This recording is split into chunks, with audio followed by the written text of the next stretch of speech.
Trump administration, because Democrats put all of their eggs in this one basket. They said, this is our guy. This is the one we're going to save. And the Trump administration said, okay, we know he's a criminal. We're bringing him back to charge him with these crimes. I don't think that's what Democrats had in mind. In a way, the story now just begins for Democrats politically, because you did tie yourself to this man, and the details are horrific. And again, they are allegations, but these allegations essentially could not have been worse. In other words, today, what we're hearing about Abrego Garcia is the worst of what we've heard yet about this man. Transporting minors, thousands, full-time job, hundreds of trips.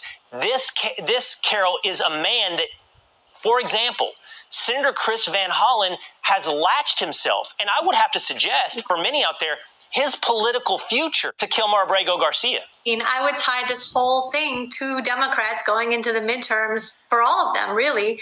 Do you stand with your fellow Democrats on allowing illegal immigrants who are also criminals to stay in this country? Do you go and you fight for their return? Who do you want to be and who do you want to represent?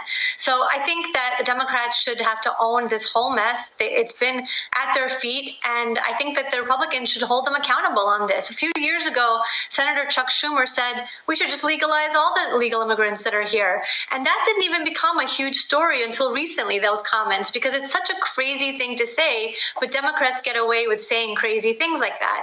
I think Democrats now need to be held accountable and find out what they really stand for. Because they didn't just latch themselves, Carol, to someone who was an illegal immigrant.